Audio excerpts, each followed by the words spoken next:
Welcome back everybody, JumpX podcast. Today we'll be talking about the new dunking basketball facility that we go to. Yeah. A few other things, yeah. Yeah, the new facility we experienced on last Saturday, which is pretty awesome. We're also going to be talking about training calves to jump higher. Alright, but before we jump into that, if you guys are looking to jump higher, click the link in our Instagram bio and you guys can apply for our coaching services there.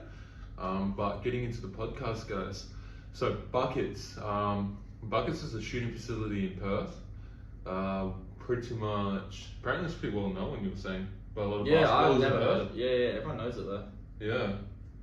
Yeah, so a nice shooting facility.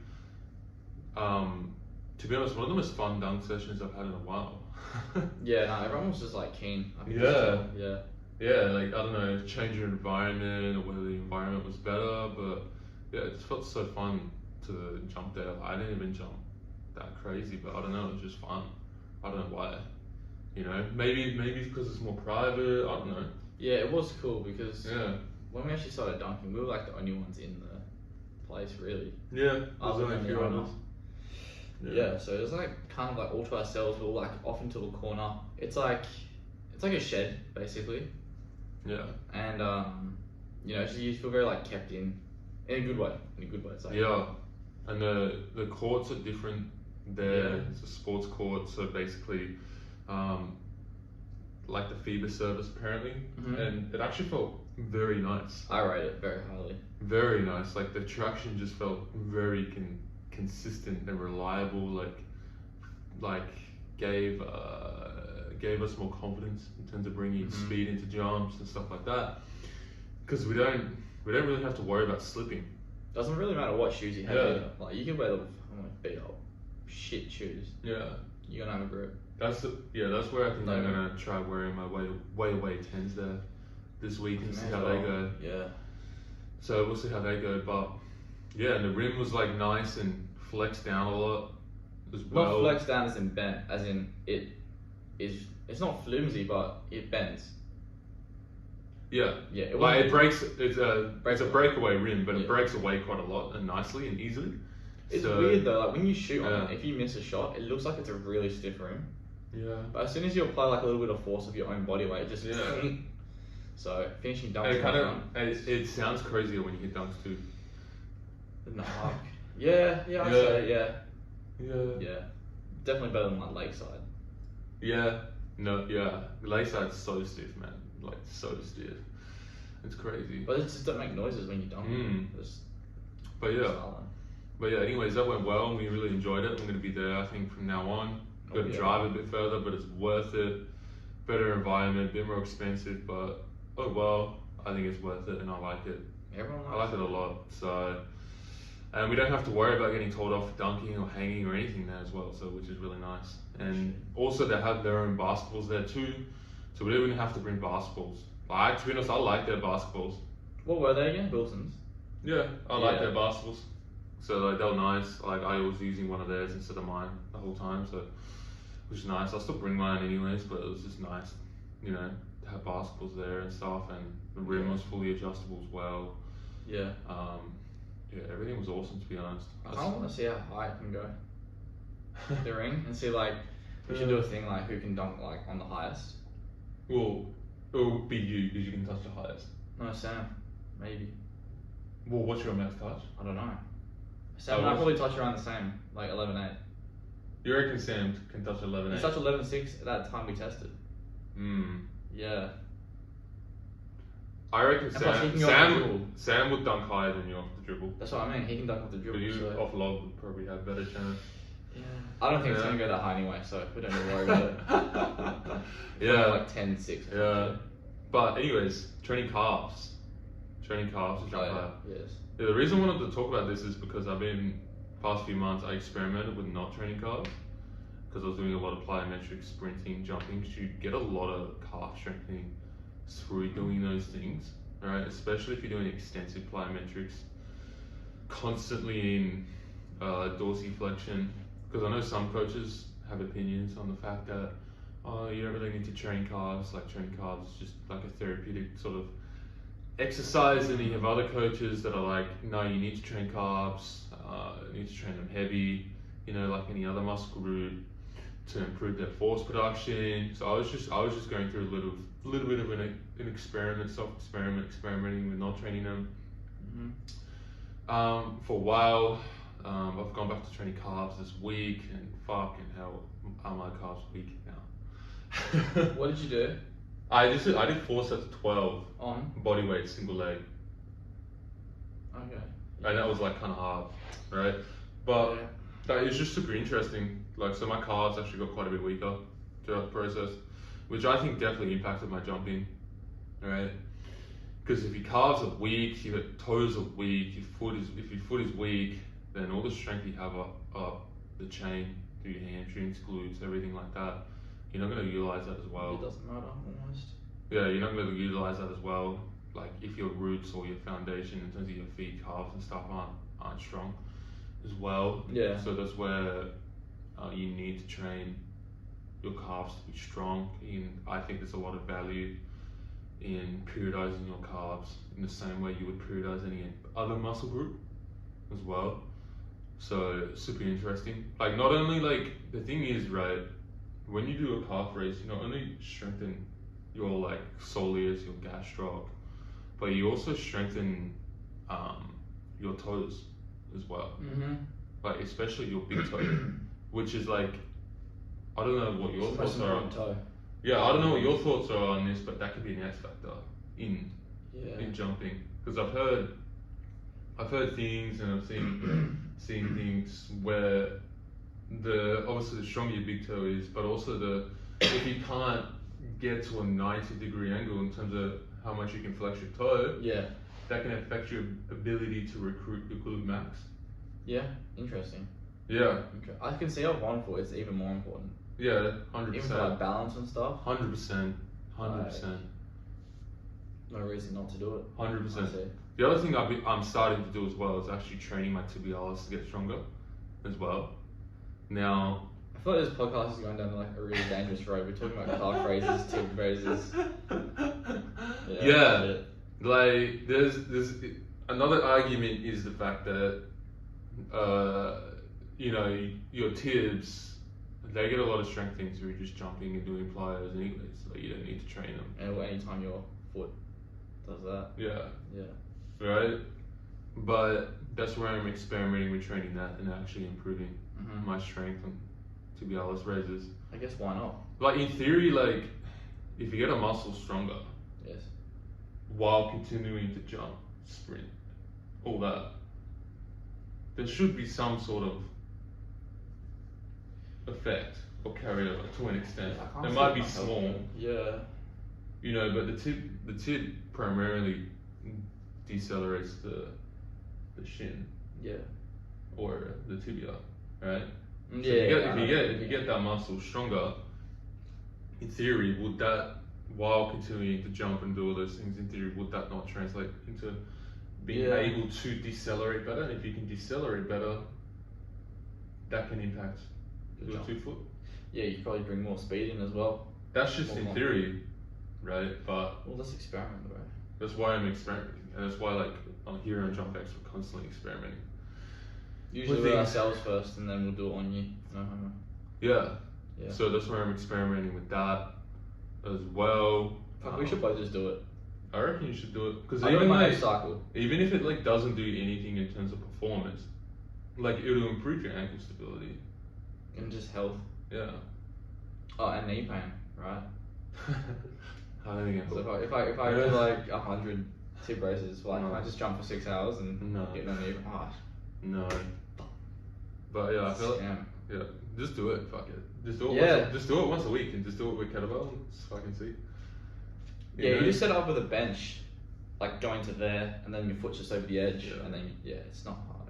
Okay. Yeah. Like at the end of the day, if it does nothing, it's not gonna hurt you. It's not gonna like decrease performance. That's superior to the wall sit, or not wall sit, but the wall version, right? I would say so, because you're getting full lengthening. Yes, I mean, yeah. Just looks better as well. Yeah. So, bit of experimentation going on there. So I guess we'll update you guys in a few months and see how that goes. We're both jumping 55 inches because we did our tip raises. Fuck it, maybe it works. Yeah. But I just think like getting a muscle stronger, no matter how small, is never just like not gonna help. Yeah. I just don't see how it can't like not help, even if it's like a fucking 1% difference. I think it'll be more than 1%. Yeah. Yeah. So you're training your lower leg a lot more closely now. And you're paying attention to it. Yeah, a lot more than before. Yeah. A lot more than before. I remember So, Jay like- Clark made a video to do with feet once. Mm. Apparently Jay Clark, he like trains his feet sometimes. Yeah, no, there's value in training your feet in terms of strengthening the intrinsic muscles Yeah. of your feet as well. But at the end of the day, like if you're doing calf raises and shit, you're doing that anyways. And jumping, running, sprinting. Yeah, you're doing all that anyways. And if you want to take it to an extreme, just do that stuff barefoot. Don't rush into it though. Just progress into it slowly. You know. Yeah. So, like in the day, you're gonna strengthen your foot that way. But, like, what was I gonna say? But like, the thing is, like, we're talking about just doing general strength work. That's not the only way you can strengthen your lower leg to jump higher. Isometrics have value as well. Mm-hmm. Calf raise isometrics have value as well. Protecting the Achilles, strengthening the Achilles tendon. And it will strengthen your calf to an extent as well, doing an ISO. Especially if you're undertrained. Yeah, anything helps, right?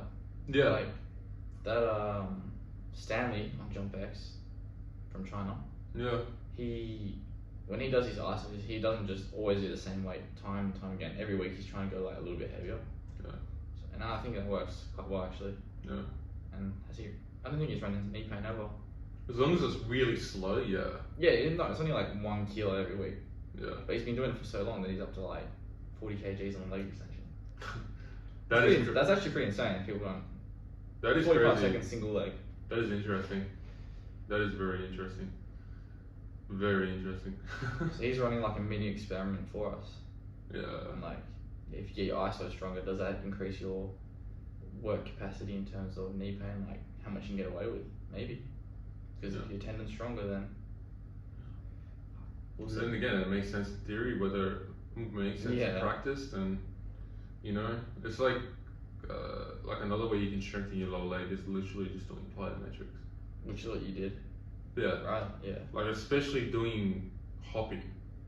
Mm-hmm. Like on a single leg. Like so many people suck.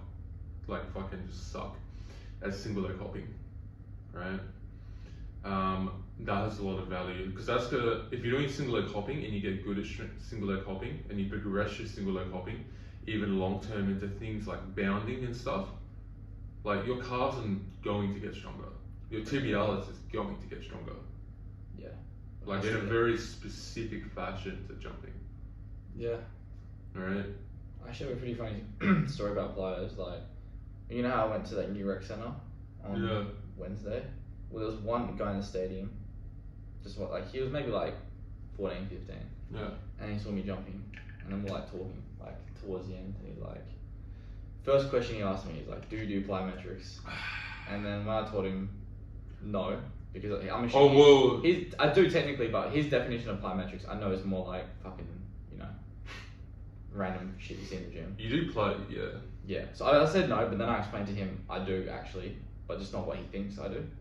Yeah, okay. Because a People lot of people's like perception of what a plyometric is. Oh, the basketball community is so skewed with that. Is skewed. Yeah. Like, just to like clarify, you do plyometrics. Of course. Because you sprint, jump, and you go and dunk. Those two activities are plyometric activities. Mm-hmm. Because you're going through a full stretch shortening cycle. Yeah. Like a full takeoff and landing. Especially the way I jump. Eh? Especially the way I jump. I'm like, yeah. Yeah, you're doing like fucking like a depth drop, a broad jump into a vertical jump. Yeah, something like that. Every time you jump. So I mean, everyone does get airborne when you think about it. They do. Yeah. Yeah, it just seems that you do more so. Yeah, I guess. Yeah. So, which is why I think strength. Part of the reason why strength translates so well for you. Mm-hmm. Because you have such a high volume of that sort of jump style that you already have a high volume of plyometric contacts. Mm-hmm. So when you go to do general strength work, it just translates so well. you're already doing so much of that. Yeah, no, that makes sense. You know. Yeah. So I was just telling him, I'm like, you know, you play basketball. He went to Wilton, by the way. He was on the basketball program. Oh really? Yeah, it's like 14, 15. Just like me. Yeah. Yeah. I was like, oh, my business partner went to Wilton. Obviously, he didn't know you because like age range. Oh yeah, actually, off topic. When you like talk about me, what do you refer to me as? Because I always have like the awkward thing. I'm like, I don't know whether to call you like one of my best friends or business partner. So I just say Depends. both. Yeah. I just say both. Yeah. So, Yeah. like, This fucking this dickhead I dunk with. yeah. Just fucking hasn't left me alone since 2020. Yeah. This guy just decided to join in on this one dunk session. You know. Yeah, fuck this guy. Yeah. Nah, then I just told him that, you know, you can do fucking as many plyometrics that you want, but if you actually want to jump higher the quickest, just get stronger. You know, in your legs. Go squat. Because you're playing basketball like every day. Yeah, he needs to make sure he's doing a good amount of max effort jumps though for that to work. He was actually. yeah. He was trying to dunk. So that's the thing, right? That'll only work if he's doing that. Yeah. I'm pretty sure he actually did end up getting a dunk. Actually, now I'm thinking about it, that's kind of fucked. He was 14, same height as me, 1 foot dunk off log. Really? Yeah. What? Well, Wilson breeds some different athletes, eh? Yeah. Like, someone find this guy. I want to train him. Yeah, I remember being 14 and then hearing like LeBron hit his first dunk at 14 or something. Or like 14, yeah. some crazy NBA player hit the first dunk at like 14. I was like, what the fuck? Because I was like barely touching rim, like not even touching rim. At 14? Yeah. Yeah, okay. And I was like, what the fuck? How are guys dunking? Nah, back then. Yeah. Back then. Yeah. I swear even in high school, like if you could dunk, that was like, even a little bit still in like WA basketball. Well, still like Still if you pretty go, bad. yeah, but if you still go dunk, if you like hit a dunking game, it's still pretty Yeah. insane. Especially if it's like not on a fast break and you dunking game and it's not on a fast break, it's insane. Wait, I reckon if we went to like some country town in Western Australia, and like say it was like a school holidays and all the courts were packed, and you and I just went there and started dunking, people would be like, "What the fuck?" Because it's just not like as common here. Like in America, it's a lot different. Like you see that shit like every week if you play basketball. Yeah. But here it's like it's still a bit of a shock factor, I think. More so Yeah. than America. Yeah, we don't have as many athletic people here. Yet. Huh? Yet. Yeah. Yeah. Or like naturally gifted, Yeah. you know? There's just not that many naturally gifted people here. To be fair, in Australia, In terms of jumping, yeah, in terms of jumping, yeah. we're all right at like swimming and The slower twitch stuff. cricket. Yeah. Yeah. Oh, cricket's so boring to me, man. You hate it, eh? Not I hate it, like, it's a strong word. I just find it boring. Can't watch it. Yeah, it's just boring to watch, boring to play. It's just like, yeah. Oh, fuck playing it. Yeah. Fuck playing it. Like you just stand out in the fucking heat all day. What the fuck? You gotta love it. You can't half it. You can't Yeah. half-ass it. Yeah. Kind of like dunking, though. Can't half-ass dunking. Exactly.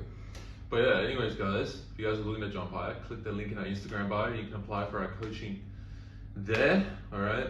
But without further ado, we'll catch you guys in episode number 53. Yeah. Alright. Awesome. Peace out. See ya.